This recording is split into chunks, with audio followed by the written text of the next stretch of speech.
Bicol, Visayas at Mindanao apektado ng easterlies. Uulanin ba?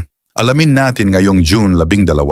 Patuloy na nakaaapekto ang easterlies o mainit at mahalumigmig na hangin mula sa karagatang Pasipiko sa silangang bahagi ng Southern Luzon, Visayas at Mindanao. Sa Bicol Region, Eastern Visayas, Caraga at Davao Region, inaasahan ang bahagyang maulap hanggang sa maulap na kalangitan na may posibilidad ng mga pulu-pulong rain showers o thunderstorms dulot ng easterlies. Samantala, sa Metro Manila at nalalabing bahagi ng bansa, makakaranas din ng bahagyang maulap hanggang sa maulap na kalangitan na may mga pulu-pulong pag-ulan o thunderstorms na pangunahing dulot ng localized thunderstorms.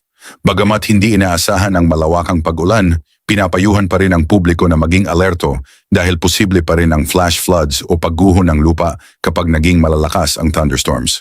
Sa lagay ng karagatan sa extreme northern Luzon ay makararanas ng mahina hanggang katamtamang lakas ng hangin mula sa timog hanggang timog kanluran. Ang mga baybaying dagat ay magiging bahagya hanggang katamtaman ng pag-alon na may taas na mula 0.6 hanggang 1.5 metro. Sa Palawan, Visayas at Mindanao, mahina hanggang katamtamang hangin mula sa timog silangan hanggang hilagang silangan ang mararanasan. Bahagya hanggang katamtaman din ang pag-alon ng karagatan na may taas na 0.6 hanggang 1.2 metro. Ganon din sa nalalabing bahagi ng bansa kung saan mahina hanggang katamtamang hangin mula sa timog silangan hanggang timog ang iiral habang ang mga baybaying dagat ay mananatiling bahagya hanggang katamtaman ng pag-alon na may taas na 0.6 hanggang 1.2 metro.